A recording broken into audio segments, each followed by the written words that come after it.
सहना भवतु सहनौ भुनक्तु सह वीर्यं करवावहै तेजस्विनावधीतमस्तु आवाज दीजिए हो। मा विद्विषावहै।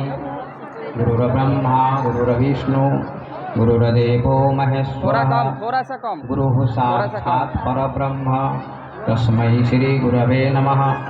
अखण्डमण्डलाकारं व्याप्तं येन चराचरं तत्पदं दर्शितं येन तस्मै श्री गुरवे नमः। सर्वे भवन्तु सुखिनः सर्वे सन्तु निरामयाः सर्वे भद्राणि पश्यन्तु मा कश्चित् दुःखभाग् भवेत्। ओम शांति शांति शांति। मंच पर उपस्थित आदरणीय संत समाज, पांडाल में उपस्थित सत्संग प्रेमी सज्जनों, धर्मानुरागी बंधुओं, भक्ति स्वरूपा माता बहनों एवं बच्चों, बड़े सौभाग्य की बात है कि आप सभी सत्संग पांडाल में बैठकर सत्संग सुन रहे हैं। रात से ही सत्संग हो रहा है। सज्जनों, हमारे भारत देश में एक बहुत बड़े दार्शनिक हुए हैं, ओशो। उन्होंने एक बहुत कीमती बात कही है समाज के कल्याण के लिए, मानव के कल्याण के लिए, लोगों के कल्याण के लिए। उन्होंने कहा है कि जीवन के 3 तल होते हैं, इनको समझना आवश्यक है। 3 तल कौन है? इन 3 तलों की मैं व्याख्या सरल शब्दों में करूंगा, आप सभी सुनने का प्रयास करेंगे। अंग्रेजी में उन्होंने कहा है unconsciousness mind, consciousness mind, super consciousness mind. ये 3 शब्द हैं, अचेतन, चेतन और अति चेतन। इन्हीं 3 शब्दों को समझने से समस्त शास्त्रों का सार आ जाता है, सत्संग का परिणाम मिलता है। ये 3 शब्द हैं अचेतन। 3 प्रकार के लोग हैं दुनिया में। कुछ अचेतन तल पर जीते हैं, कुछ चेतन तल पर जीते हैं और कुछ अति चेतन तल पर जीते हैं। अचेतन तल वाले लोग कौन हैं?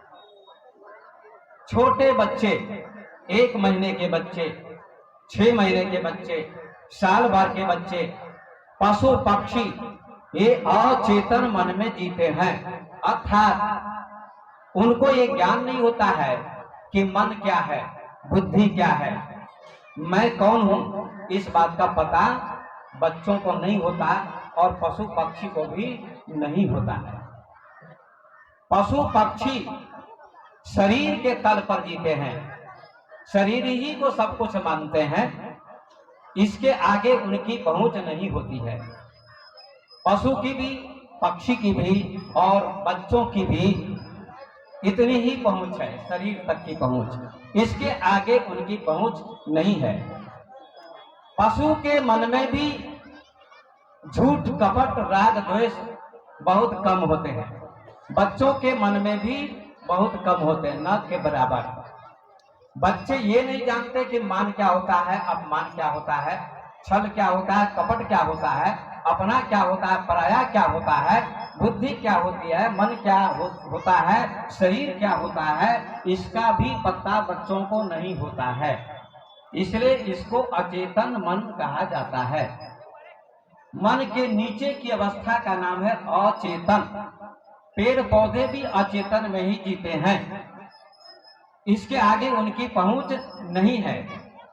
कोई भी बच्चा किसी चीज को सिर्फ देखता है, सोचता नहीं है, केवल देखता है, सोचता नहीं है। हम लोग सोचते कैसे हैं? मन के द्वारा सोचते हैं, बुद्धि के द्वारा तर्क करते हैं। लेकिन बच्चे के पास मन का विकास नहीं होता है, बुद्धि का विकास नहीं होता है। इसलिए वे सोचते नहीं है, तर्क नहीं करते, केवल देखते हैं। सीइंग विदाउट द माइंड, बिना मन के देखते हैं। बच्चे के सामने आप 10 रुपए का नोट रख दीजिए या उसके हाथ में पकड़ा दीजिए, तो बच्चा समझता नहीं है कि 10 रुपए का नोट है, ये नहीं जानता है, क्योंकि उसकी बुद्धि विकसित नहीं है, मन भी विकसित नहीं है। इसलिए नोट को वो नोट नहीं मानता है। क्या मानता है? कागज मानता है, कागज मानता है। हम लोग, आप लोग 10 रुपए के नोट को या 50 रुपए के नोट को नोट मानते हैं। क्यों मानते हैं नोट? क्योंकि हमारी बुद्धि विकसित है, हमारा मन भी विकसित है। इसलिए मन नोट देखता है, बुद्धि नोट देखती है, लेकिन आंखें नोट नहीं देखती हैं। आंखें केवल कागज देखती हैं, आंखें देखती हैं, सोचती नहीं है। ऐसे ही बच्चे भी केवल देखते हैं, सोचते नहीं है, क्योंकि बुद्धि का विकास नहीं, मन का विकास नहीं है। इसीलिए बच्चों को परमात्मा कहा जाता है। इसीलिए बच्चों को परमात्मा कहा जाता है। परमात्मा का बोध नहीं है उस बच्चों को, लेकिन बच्चों को परमात्मा कहा जाता है। इसीलिए कहा जाता है क्योंकि बुद्धि का विकास नहीं, मन का विकास नहीं है बच्चों को, इसलिए उनको भगवान कहा जाता है। ईसा मसीह से किसी ने पूछा, ईसाई धर्म के प्रवर्तक से, कि परमात्मा किसको मिलता है, भगवान किसको मिलता है, ईश्वर किसको मिलता है?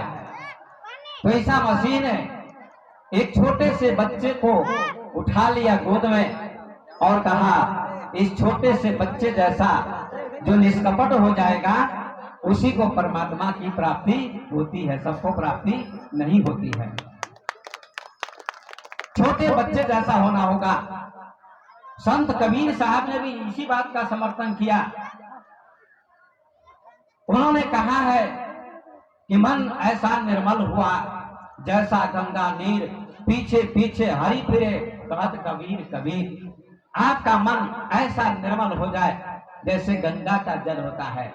वाराणसी में नहीं, पटना में नहीं, गंगा कहां से निकलती है? गंगोत्री से निकलती है, और वहां जो गंगा होती है वह, उस गंगा का जल निर्मल होता है, पवित्र होता है, स्वच्छ होता है, उसमें गंदगी नहीं होती है।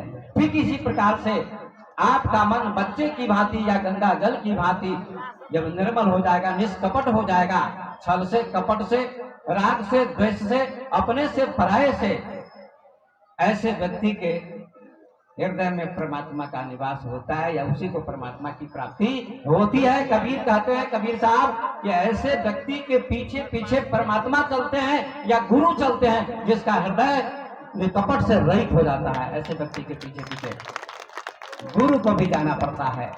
ऐसी निश्चलता होनी चाहिए, ऐसा निष्कपट भाव होना चाहिए आपका।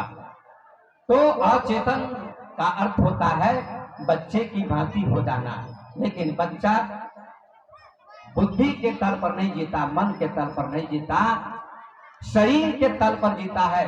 इसको खूब समझने की कोशिश कीजिए। आज पूरे भारत में, पूरे विश्व में प्रवचन होता है, और बड़े बड़े साधु संत प्रवचन देते, वक्तव्य देते हैं और भेदभाव करते हैं। ये भेदभाव कहाँ होता है? पंथ का, संप्रदाय का, भगवान का, संत का, अपने का, पराये का भेदभाव कहाँ होता है? क्या आपने कभी चिंतन किया? नहीं। बच्चा भेदभाव नहीं जानता, क्योंकि मन के नीचे जीता, बुद्धि के नीचे जीता है। पशु पक्षी भी नीचे जीते हैं बुद्धि के तल से, पेड़ पौधे भी नीचे जीते हैं, इसलिए उनके मन में भेद नहीं होता। भेद कहाँ होता है? अचेतन मन में नहीं, चेतन मन में भेद होता है। कॉन्शियसनेस माइंड में भेद होता है। ब्रह्मानंद का एक भजन है, उसमें उन्होंने एक पंक्ति कही है जो बहुत कीमती है। भेद भाव मन से बिसराओ, या द्वैत भाव मन से बिसराओ, पूर्ण ब्रह्म एक दर्शाओ। भेद कहाँ होता है? मन में होता है, शरीर में नहीं होता है, और न आत्मा में होता है। ये तीन तल हैं, अचेतन, चेतन और अति चेतन, या कहिए शरीर, मन और आत्मा, बॉडी, माइंड एंड सोल। ये तीन चीजें हैं, शरीर, मन और आत्मा। शरीर में भी भेद नहीं होता है अपने पराये का। न छल होता है, न कपट होता है, न राग होता है, न द्वेष होता है, न दिन होता है, न रात होती है, न पुरुष होता है, न स्त्री होती है। ऐसा कोई भेदभाव शरीर में नहीं होता है और आत्मा में भी कोई भेदभाव नहीं है। बीच के तल में जो मन है इसमें भेदभाव होता है। और मन के तल पर कौन जीते हैं? आप सभी सत्संग सुनते हैं बहुत दिनों से, लेकिन भेदभाव मिटना चाहिए, भेदभाव मिट जाना चाहिए, अभेद दृष्टि होनी चाहिए। अभेद दर्शनम ज्ञानम, वेद कहते हैं अभेद दर्शन का नाम ही ज्ञान है, जहां कोई भेद नहीं है। मन में भेद होता है, चेतन मन में भेद होता है, क्योंकि मन में ही राग और द्वेष होते हैं। स्त्री भी मन में होती है, पुरुष भी मन में होता है, सुख भी मन में होता है, दुख भी मन में होता है, पाप भी मन में होता है, पुण्य भी मन में होता है, राग भी मन में होता है, द्वेष भी मन में होता है, रात भी मन में होती है, दिन भी मन में होता है। जितने भी द्वैत हैं, द्वंद्व हैं, ये सब मन में होते हैं, ये सब मन में होते हैं। अधिक लोग मन में के तल पर जीते हैं, मन में जीते हैं। डॉक्टर, इंजीनियर, प्रोफेसर, स्त्री, पुरुष, 90% लोग मन के तल पर जीते हैं, उनके मन में राग द्वेष होता है। अब आइए, अचेतन, चेतन और अति चेतन, ये तीसरा तल है अति चेतन। ओशो कहते हैं अति चेतन तल पर जियो। ज्ञानी लोग अति चेतन तल पर जीते हैं। ज्ञानी में कौन गिने जाते हैं? बुद्ध, महावीर, कबीर, नानक, शंकराचार्य, विवेकानंद, सुकरात, लाओ त्से, जरथुस्त्र, बहुत सारे लोग हुए हैं जिनको ज्ञानी कहा जाता है। अति चेतन तल पर जीते हैं, या कहिए आत्मा के तल पर जीते हैं, उनको ज्ञानी कहा जाता है। बुद्ध की दृष्टि में न स्त्री है न पुरुष है। बहुत सारे लोगों की धारणा है, बहुत सारे लोगों की धारणा है, बहुत से ऐसे संत होते हैं कि पुरुष केवल चरण छुएगा, महिला चरण नहीं छुएगी। ऐसी धारणा बहुत से लोगों की होती है। महिला की दृष्टि से देखते हैं, स्त्री की दृष्टि से देखते हैं, और मेरी भी बहुत सारी आलोचनाएं होती हैं, मैं इस मंच के द्वारा कहना चाहता हूं। लेकिन मैं सत्य कहना चाहता हूं कि सत्य कहना बड़ा खतरा है, सत्य खतरनाक होता है। स्वयं कबीर साहब क्रांतिकारी थे, सत्यवादी थे। उन्होंने अपने बीजक ग्रंथ में कहा है कि मैं सत्यवादी हूं, सत्य बोलता हूं, झूठ कभी नहीं बोलता। और सत्य बोलने वाले को बहुत खतरा मोल लेना पड़ता है, जीवन को दांव पर लगाना पड़ता है, मृत्यु दंड में मिलता है। विदेश के सुकरात थे, यूनान के, उन्होंने सत्य सत्य प्रवचन दिया कि परमात्मा, परमात्मा क्या है, परमात्मा को ढूंढने जाने की जरूरत नहीं है, परमात्मा तुम हो, तुम परमात्मा के रूप हो, तब तो मसीह, हमारे शास्त्र में कहा, ऐसा कहा है सुकरात ने। सारे लोगों ने उनका विरोध किया और उनको जहर दिया गया, और जहर को भी उन्होंने पी लिया। कहा शरीर मरेगा, मेरी मृत्यु नहीं होगी, शरीर की मृत्यु होती है, आत्मा की मृत्यु नहीं होती है। मैं तो अजर अमर अखंड अविनाशी हूं।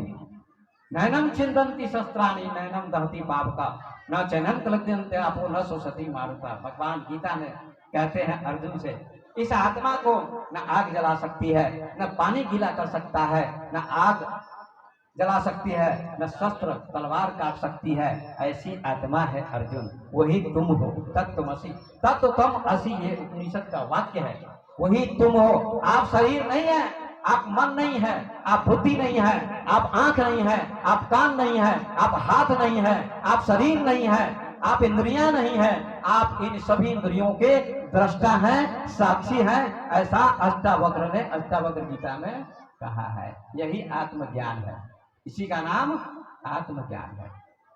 सुकरात ने जहर को भी स्वीकार किया। लेकिन जिन्होंने जहर दिया उनको कोई नहीं जानता और सुकरात को सारी दुनिया जानती है। कबीर कहते हैं साच कहो तो मारन धावे, झूठे जग पतियाना, संतो देखत जग बौराना। नेमी देखा धर्मी देखा, प्रात करे स्नाना, आतम मारी पसाने पूजे, उनमें कछु न ज्ञाना। बहुतक देखा पीर औलिया, पढ़े किताब पुराना, कहे मुरीद तदबीर बतावे, उनमें हुए जो ज्ञाना। माला पहने टोपी पहने, छाप तिलक अनुमाना, साखी शब्द गावत भूले, आतम खबरी न जाना। हिंदू कहे मोहि राम प्यारा, तुरुक कहे रहीमाना, आपस में दोनों लड़ लड़ मर गए, मरम काहू नहीं जाना। घर घर मंत्र देख फिरत है, महिमा की अभिमाना, गुरु सहित शिष्य सब बूढ़े, अंतकाल पछताना। ऐसा कबीर कहते हैं। सत्य कहने वालों को बहुत कष्ट भोगना पड़ता है। साच कहो तो मारन जावे, लोग मारने दौड़ते हैं, साच कहते हैं तो सत्य कहते हैं तो, और झूठ कहते हैं तो विश्वास करते हैं लोग। ऐसा कबीर साहब ने बीजक में कहा है। और सत्य के पक्ष में बहुत कम लोग होते हैं, असत्य के पक्ष में, झूठ के पक्ष में ज्यादा लोग होते हैं। 90% झूठ के पक्ष में होते हैं। आप लोगों ने सुना होगा, पढ़े लिखे लोग जानते हैं कि गैलीलियो नामक वैज्ञानिक हुआ जिसने खोज की कि पृथ्वी घूमती है, चलती है। पहले मान्यता थी 300 वर्ष पहले कि सूरज पृथ्वी का चक्कर लगाता है, सूरज पृथ्वी की परिक्रमा करता है, सूरज चलता है, पृथ्वी स्थिर है। ऐसी मान्यता थी दुनिया में, करोड़ों लोग ऐसा मानते थे। लेकिन गैलीलियो नामक वैज्ञानिक ने इस मान्यता को रद्द कर दिया और कहा यह बात गलत है। पृथ्वी चलती है, सूरज स्थिर है और पृथ्वी ही सूरज की परिक्रमा करती है। उनको बड़ा दंड भोगना पड़ा, अदालत में ले जाया गया। ईसाई लोगों ने कहा क्षमा मांगो नहीं तो मृत्यु दंड देंगे। लेकिन उन्होंने कहा कि ठीक है, आप मृत्यु दंड दीजिए, लेकिन बात तो सत्य मेरी ही है कि पृथ्वी चलती है, सूरज की परिक्रमा करती है, सूरज स्थिर है और पृथ्वी उसकी परिक्रमा करती है।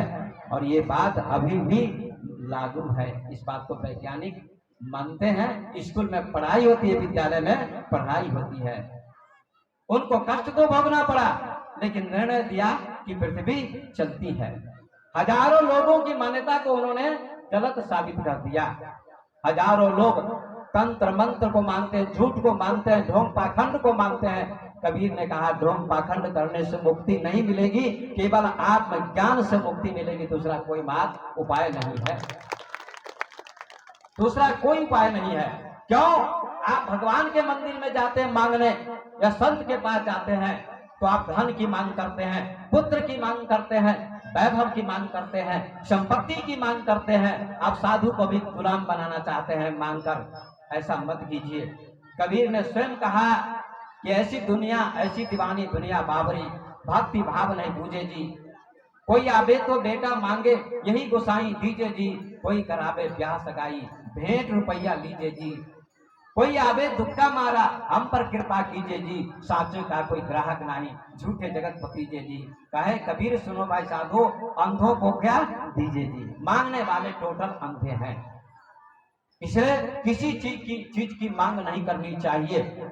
मैं तो कोई चीज नहीं देता हूं, क्योंकि जो चीज दी जाएगी वह मृत्यु के बाद छीन जाएगी।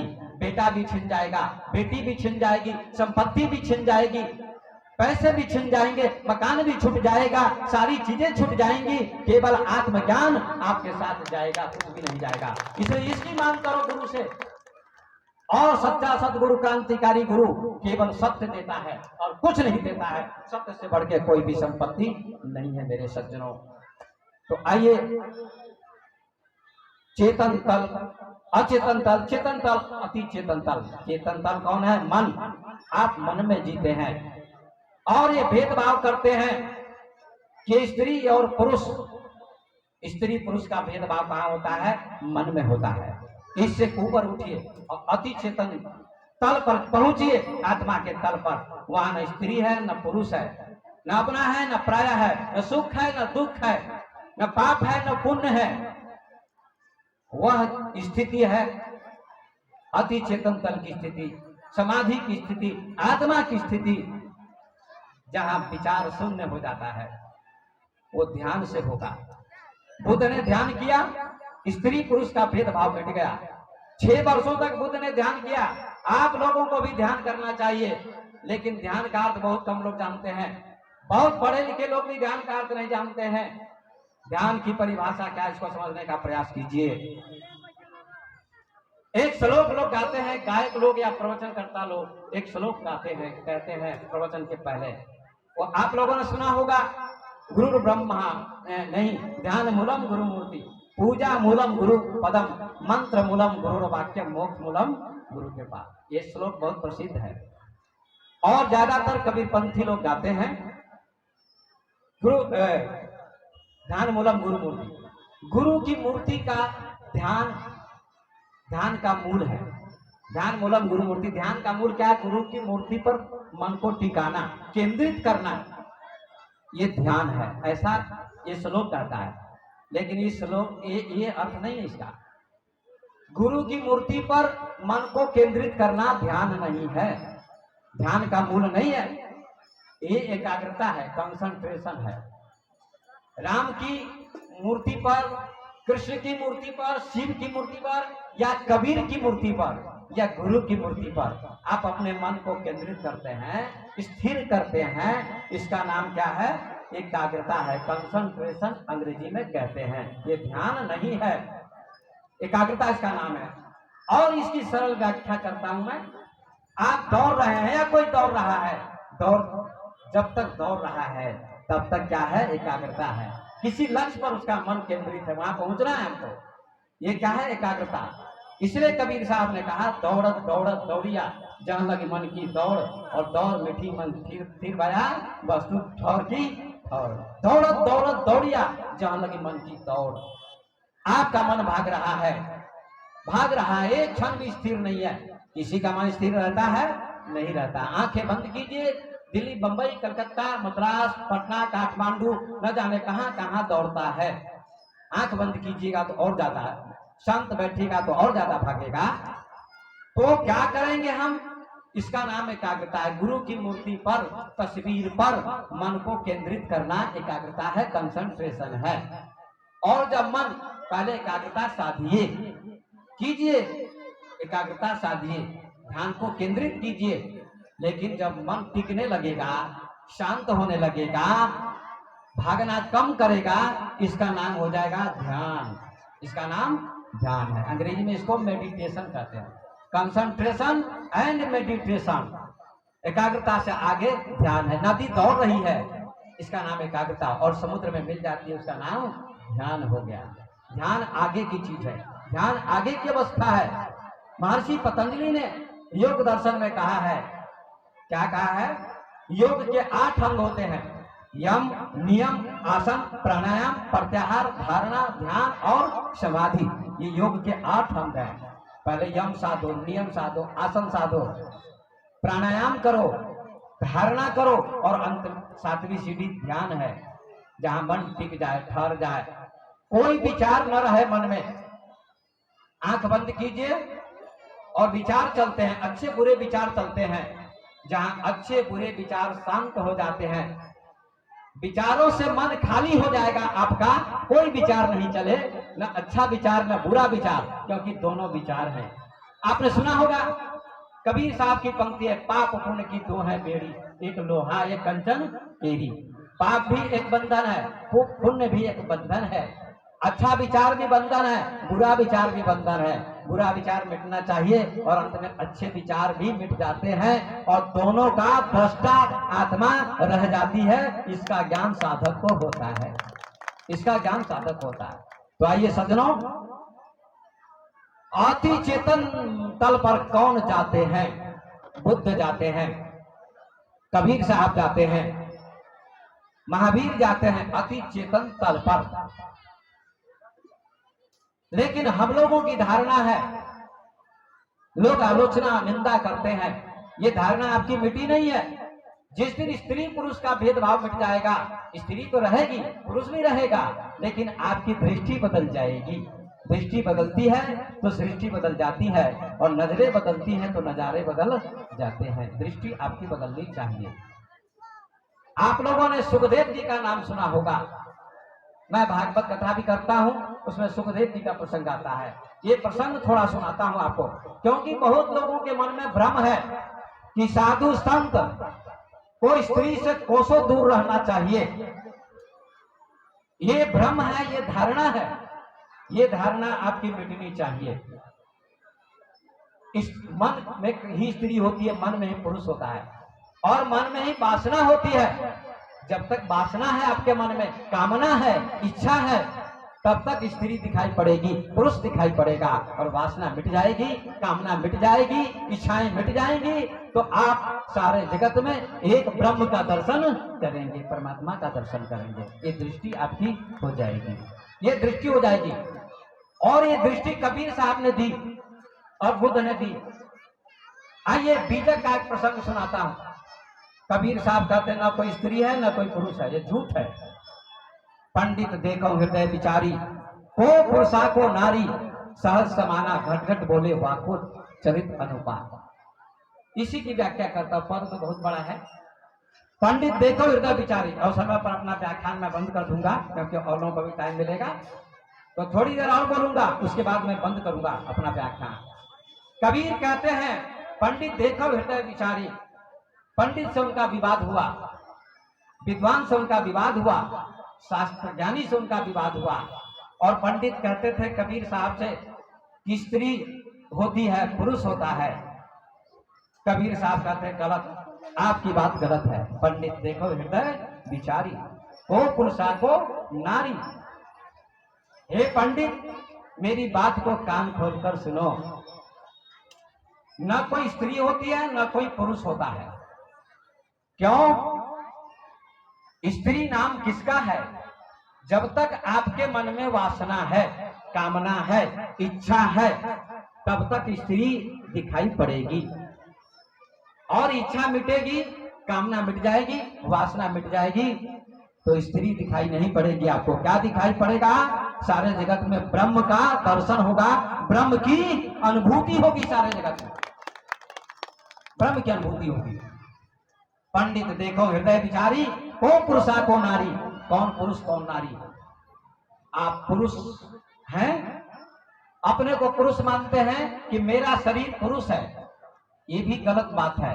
किसी का शरीर पुरुष नहीं है, किसी का शरीर पुरुष नहीं है। स्त्री का भी शरीर स्त्री है और पुरुष का भी शरीर स्त्री ही है। क्यों? शरीर प्रकृति है।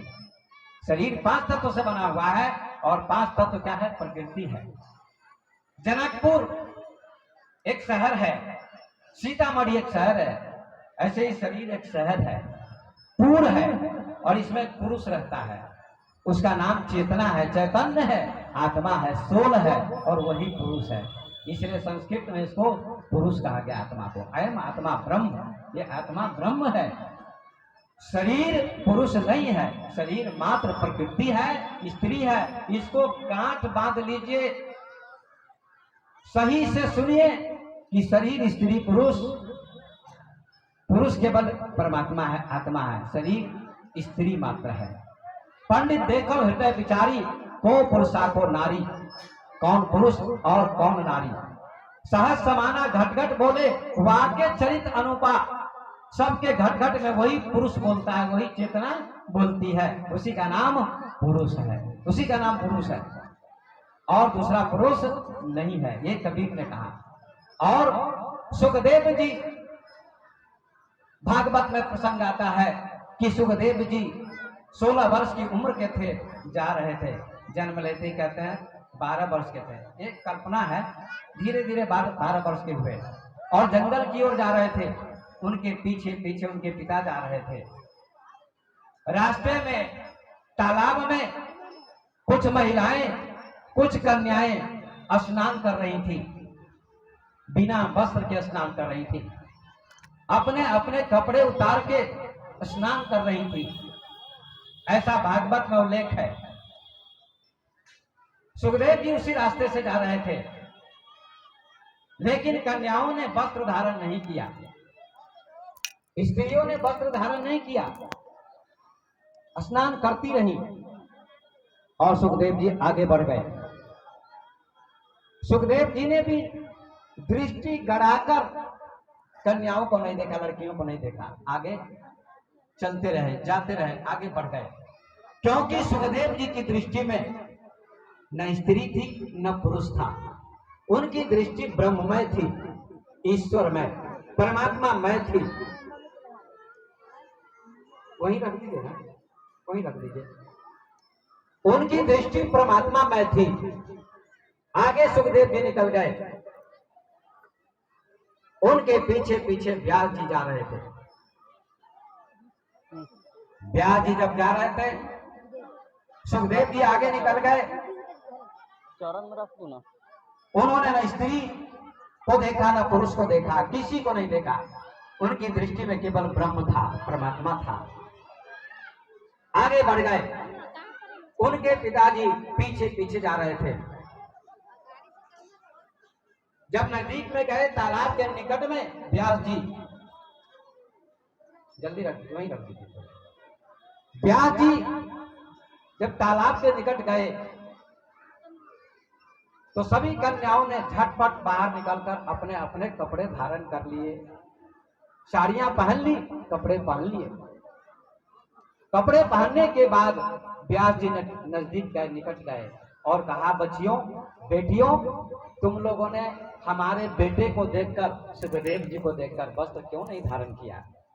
स्नान करती रह गई और मेरे बेटे ने भी तुम लोगों की तरफ दृष्टि डालकर नहीं देखा, आगे चला गया।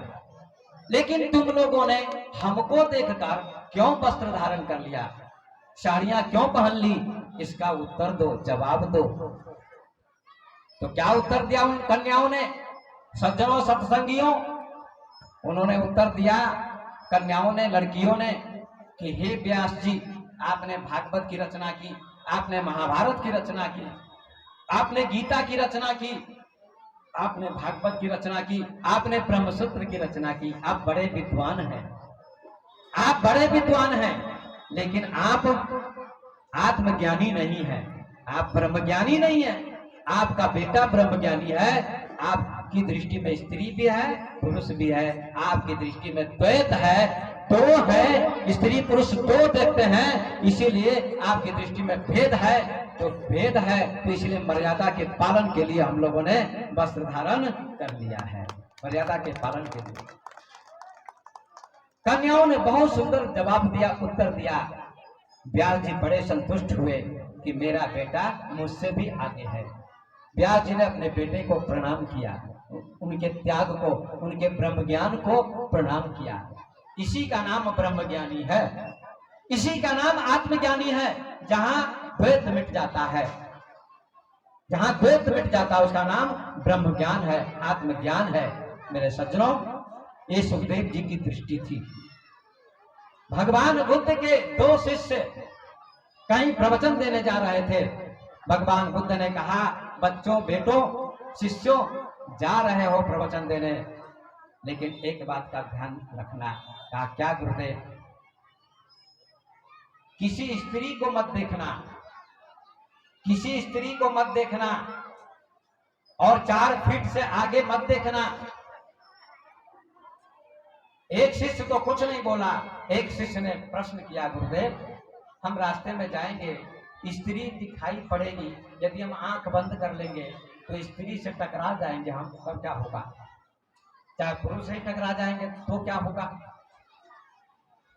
यदि आंख बंद करके जाऊंगा तो न स्त्री दिखाई पड़ेगी न पुरुष दिखाई पड़ेगा, लेकिन मन में तो स्त्री पुरुष दोनों होंगे, तो आंख बंद करने से क्या लाभ होगा? बुद्ध ने कहा, तो आंख बंद मत करना, स्त्री को देखना, स्त्री को देखना पर छूना मत, स्त्री को देखना पर छूना मत। बुद्ध ने कहा, भगवान बुद्ध ने कहा, गुरुदेव, अगर कोई लड़की या कोई महिला, कोई माँ बहन रास्ते में गिर गई हो, चोट लग गई हो और छटपटा रही हो, कोई नहीं है वहां, तो उसको उठाना चाहिए, नहीं उठाना चाहिए, उसकी सहायता करनी चाहिए या नहीं करनी चाहिए? भगवान बुद्ध ने कहा, सहायता करनी चाहिए। वहां तो छूना पड़ेगा ना? कहा, वहां छू सकते हो पर आसक्त मत होना। ये बात कहना, छूना पर आसक्त मत होना। कहा, तथास्तु। आगे जाते हैं दोनों शिष्य, एक नदी के तट पर खड़े हो जाते हैं। एक लड़की भी खड़ी है नदी पार करने के लिए। लड़की कहती है, बाबा हमको नदी पार करवा दो, नदी पार कर दो। एक साधु ने कहा, मैं पार नहीं करूंगा। एक साधु ने आंखें बंद कर ली, दूसरी तरफ मुंह घुमा लिया कि इस लड़की को देखूंगा तो मन चंचल हो जाएगा, वासना जगेगी और गलत काम भी हो सकता है। इसलिए उसने आंखें बंद कर ली और दूसरी तरफ मुंह कर लिया। न देखूंगा, न मन चंचल होगा, न वासना जगेगी। दूसरे साधु से उस लड़की ने कहा, बाबा आप तो पार कर दीजिए, ध्यान दीजिएगा। तो दूसरे साधु ने कहा, अवश्य पार कर दूंगा। उस लड़की का हाथ पकड़ा और नदी पार उसको कर दिया। नदी के दूसरे तट पर लड़की पहुंच गई और उस लड़की से कहा साधु ने, तुम अपने घर पर चली जाओ। वो चली गई घर पर। बहुत बहुत धन्यवाद दिया साधु को कि बाबा आपने नदी पार करवा दी। जब दूसरे साधु ने लड़की को नदी पार करवा दिया, नदी पार कर गई लड़की, तो घर पर चली गई धन्यवाद देकर उस साधु को। अब दोनों साधु नदी पार कर गए। जिस साधु ने नदी पार नहीं करवाई थी लड़की को, उस साधु ने कहा, तुमने पाप किया है। नदी पार करवाने वाले साधु से कहा, तुमने पाप किया है, एक लड़की को तुमने नदी पार करवाई है। अब मैं भगवान बुद्ध से शिकायत करूंगा, भगवान बुद्ध के सामने शिकायत करूंगा कि ये भ्रष्ट हो गया। आपने कहा था स्त्री को देखना मत, देखना तो छूना मत, छूना तो आसक्त मत होना। ये 3 बातें बताई थी भगवान बुद्ध ने। दोनों पहुंचे बुद्ध के पास। जब बुद्ध के पास दोनों पहुंचे मेरे सज्जनों, तो जिस साधु ने नदी पार नहीं करवाई थी लड़की को, उस साधु ने भगवान बुद्ध से कहा, प्रभु भंते, इस साधु ने पाप किया है। आपने कहा था स्त्री को देखना मत, देखना तो छूना मत, छूना तो आसक्त मत होना। लेकिन इसने देखा भी और स्पर्श भी किया, नदी पार करवा दी, नदी के दूसरे तट पर पहुंचा दिया लड़की को। इसने सारे पाप किए हैं, आंखों से देखा भी, छुआ भी और आसक्त हुआ हो गया। अगर आसक्त ना होता तो पार क्यों करवाता? ऐसा जिसने पार नहीं करवाई थी नदी, उसने कहा। भगवान बुद्ध ने जिसने नदी पार करवाई थी उस लड़की को, उससे पूछा, क्यों तुमने ऐसा किया है? उसने कहा, जी मैंने ऐसा किया है। आपका आदेश है कि स्त्री को देखना मत, देखना तो छूना मत और छूना तो आसक्त मत होना। ये 3 बातें आपने बताई हैं। मैंने जरूर उस लड़की को छुआ, देखा भी, छुआ भी, नदी भी पार करवाई हाथ पकड़ के। लेकिन मैंने जब नदी पार करवा दी उसको, नदी पार कर गई लड़की, तो मैंने कहा, बेटी तुम अपने घर चली जाओ। ये शब्द कहा, अपने घर चली जाओ। उस लड़की ने धन्यवाद दिया मुझको और घर चली गई। गुरुदेव, मैं आसक्त नहीं हुआ, मैंने तो उसको हाथ पकड़ के पार करवा दिया नदी और वहीं उसको छोड़ दिया। और ये मन में अभी भी ढो रहा है, तो नकली कौन और असली कौन, इसका निर्णय आप ही कर दीजिए। बुद्ध ने कहा, तुम असली हो और ये नकली साधु है। क्यों? साधु किसे कहते हैं, संत किसे कहते हैं, ये भी समझने की जरूरत है। वस्त्र धारण कर लेने से साधु नहीं होता। कबीर साहब ने कहा, तन को योगी सब करे, मन को करे न कोई, सहजे सब सिद्धि पाइए, जो मन योगी होए। ये योगी की परिभाषा थी, साधु की परिभाषा।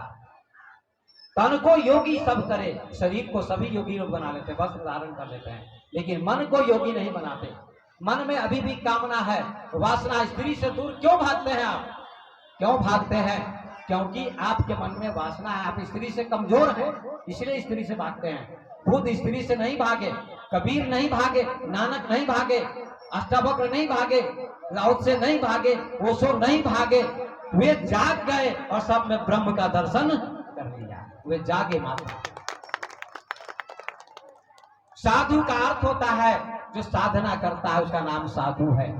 जो साधना करता है। हमारे देश में भारत में कृष्ण मूर्ति हुए हैं, आप लोगों ने नाम भी नहीं सुना होगा, बहुत बड़े फिलोसफर थे ओशो कृष्ण मूर्ति। वे शर्ट पैंट पहनते थे कृष्ण मूर्ति, और अंग्रेजी में प्रवचन देते थे, और बहुत बड़े योगी थे, बहुत बड़े योगी थे। उनकी दृष्टि में न कोई स्त्री थी न कोई पुरुष था, ऐसी दृष्टि उनकी थी, सुखदेव जैसी दृष्टि। हमारे देश में ही वो ज्ञानी हुए हैं कृष्ण मूर्ति। उनकी पुस्तक है the first and last freedom, प्रथम और अंतिम मुक्ति। आप जब तक मन से नहीं मुक्त होंगे तब तक मुक्ति नहीं मिलेगी। शरीर से मुक्त होने की जरूरत नहीं है, मन से मुक्त होने की जरूरत है, क्योंकि मन में ही वासना, कामना, इच्छाएं होती है, इसलिए मन से मुक्त होने की जरूरत है। तो सज्जनों, अचेतन मन कौन है? अचेतन मन जो मन से नीचे जीते हैं, बच्चे, पशु, पक्षी, ये अचेतन तल पर जीते हैं, जहां न कामना है, न वासना है, न मन का विकास, न बुद्धि का विकास, ये नीचे तल पर जीते हैं, शरीर के तल पर। और मन के तल पर कौन जीते हैं? अधिक लोग जीते हैं जिनकी दृष्टि में स्त्री है, पुरुष है, पाप है, पुण्य है, राग है, द्वेष है, ऐसे लोग मन के तल पर जीते हैं। और आत्मा के तल पर कौन जीते हैं? बुद्ध, महावीर, कबीर, नानक, लाओत्से, ऐसे महापुरुष आत्मा के तल पर जीते हैं। न जहाँ कामना होती है, न वासना होती है, न इच्छा होती है, न स्त्री होती है, न पुरुष होता है, न द्वैत होता है। Truth is non dual, understanding is always dual. सत्य सदा अद्वैत होता है, और ये ध्यान से घटित होगा। मैं अपनी वाणी को विराम देता हूँ। ये ध्यान से घटित होगा, ऐसी स्थिति घटित होगी। जब ध्यान आप करेंगे तो ऐसी स्थिति आपको प्राप्त होगी कि मैं चैतन्य हूँ, आत्मा है हूँ, और मन स्थिर शांत होने लगेगा। जब आप ध्यान करेंगे तो आंख बंद करके केवल मन को देखिए कहाँ जा रहा है, मन को देखिए, केवल देखते रहिए तो मन एक दिन शांत हो जाएगा। फूल को देखिए आधा घंटा प्रत्येक दिन, आपका मन शांत हो जाएगा, आपकी चंचलता मिटेगी और परम शांति का अनुभव होगा। शून्य मन हो जाएगा, निर्विचार मन हो जाएगा, जहाँ विचार समाप्त हो जाएंगे। इसका नाम ध्यान है, वही अति चेतन मन है। अब मैं अपनी वाणी को विराम देता हूँ। अचेतन मन, चेतन मन, अति चेतन मन। अति चेतन मन में महापुरुष जीते हैं, बुद्ध, महावीर आदि जीते हैं। इसी चेतन, अति चेतन तल पर हम लोगों को जीना चाहिए। ये ध्यान करने से घटना घटेगी। जब तक ध्यान नहीं करेंगे तब तक ये घटना नहीं घटेगी। ध्यान करना ही होगा। तंत्र मंत्र जादू टोना से कुछ नहीं होने वाला है, केवल आत्मज्ञान और ध्यान। और ध्यान भी आत्मज्ञान कैसे होगा? ध्यान से होगा आत्मज्ञान। बुद्ध हजारों शास्त्रों को जानते थे, हजारों शास्त्रों को जानते थे, लेकिन उनको संतुष्टि नहीं थी। लेकिन बुद्ध ने बोध गया में 6 साल तक ध्यान किया, आंख बंद करके, और ध्यान करने के बाद उनको बुद्धत्व घटित हुआ और उनकी वासना मिट गई और उन्होंने परम सत्य को उपलब्ध किया, परम सत्य की अनुभूति हुई। तो ये 3 तलों की चर्चा की मैंने। अब मैं अपनी वाणी को विराम देता हूँ।